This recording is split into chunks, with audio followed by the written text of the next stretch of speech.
Karena kalau Salafi ini dikejar, Tuhan ini turun pukul 3 pagi. Itu pukul 3 pagi ikut waktu daerah mana? Kalau waktu istiwa kan jalan terus. Setiap matla itu selisihnya kan kecil. Berarti Tuhan pindah-pindah. Ya, kalau waktu Indonesia dibagi 3. Itu pukul 3 ikut daerah mana? Mereka mungkin jawabnya turun terus. Kalau turun terus lalu naiknya kapan?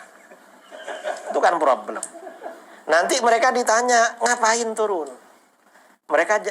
Mungkin mereka bilang, loh, Tuhan itu turun untuk mendengar doa kamu. Makanya bangun sholat tahajud.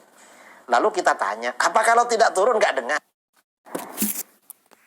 على البر والتقوى ولا تعاونوا على الإثم والعدوان واتقوا الله إن الله شديد العقاب.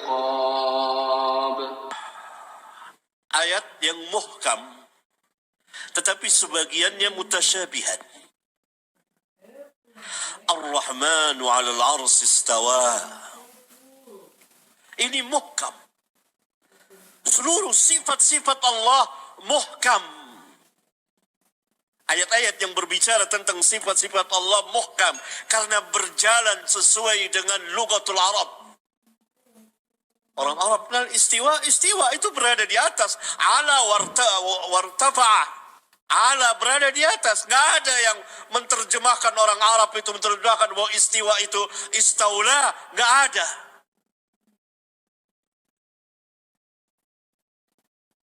Maka mulai ahli bid'ah, Ja'ad bin Dirham, Jaham bin Safwan, Bishr bin Giyas al-Marisi dan kawan-kawannya mulai mengikuti ayat kaifiyahnya ini. Dia rubah sehingga jadi istaula, menimbulkan fitnah dan mencari ta'wilnya. Padahal ayat itu jelas. Yang mutasyabihat kaifiyahnya.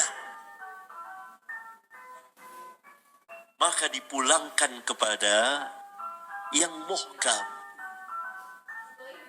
Apa yang muhkam? Allah tabaraka wa ta'ala. Orang meyakini zatnya ada. Tetapi orang tidak bertanya bagaimana zat Allah. Nah, pembicaraan mengenai sifat cabang dari pembicaraan mengenai zat Allah. Kalau kepada zat Allah kita tidak bertanya kaifa, bagaimana, demikian juga kepada sifat. Itu salah satu contoh yang menarik. Yang dengannya timbul bid'ah besar dalam Islam. Bersilsilah bid'ah itu. Meniadakan, menafikan sifat istiwa Allah alal arsh.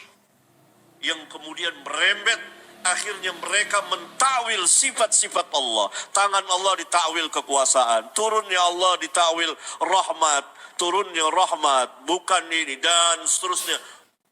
Seperti yang Rabbuna katakan, mereka mencari fitnah dan mencari ta'wilnya. Fahzaruhum, hati-hati. Nah, ini manhaj yang rusak.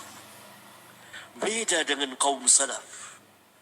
Para sahabat itu manhajnya, kalau antum mau tahu, pertama mereka berjalan dan beredar bersama Alkitab dan Sunnah, tidak keluar dari itu.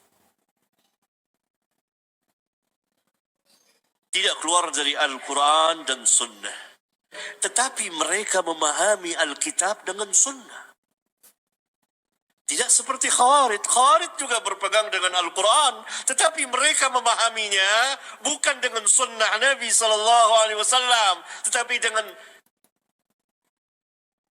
ra'yu mereka. Mereka tafsirkan sendiri. Ayat itu dibawa kepada kemauan mereka.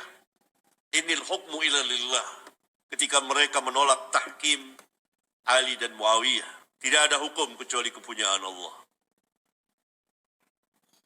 Berarti pembatalan segala hakim manusia. Maka dijawab oleh Ali, kalimatu haqqin urida biha batil. Yang kau bawakan kalimat yang hak, tetapi yang kau maui adalah kebatilan. Itu kalimat hak, itu firman Allah, haqqun. Yang salah apanya? Pemahamannya. Lihat para sahabat itu. Yang kedua, mereka berjalan sesuai dengan fitrah yang Allah fitrahkannya. Karena itu ketika mereka mendengar Allah Subhanahu wa taala berfirman begini dalam Al-Qur'an, mereka menerimanya karena berjalan sesuai dengan fitrah yang ada yang Allah telah tetapkan. Fa'akim wajhaka lid-dini hanifa fitratallahi allati fatara an-nasa 'alayha la tabdila li khalqillah.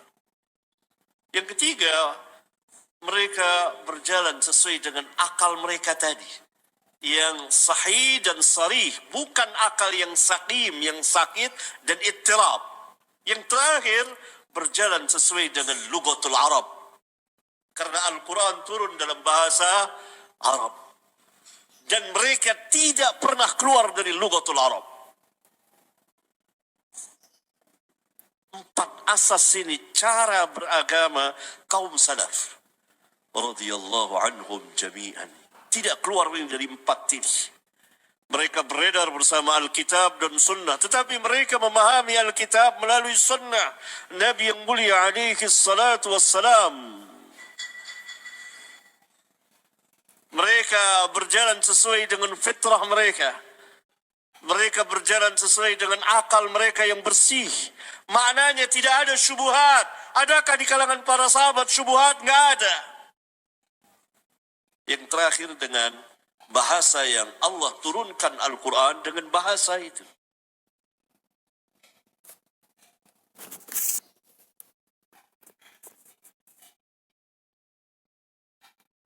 وتعاونوا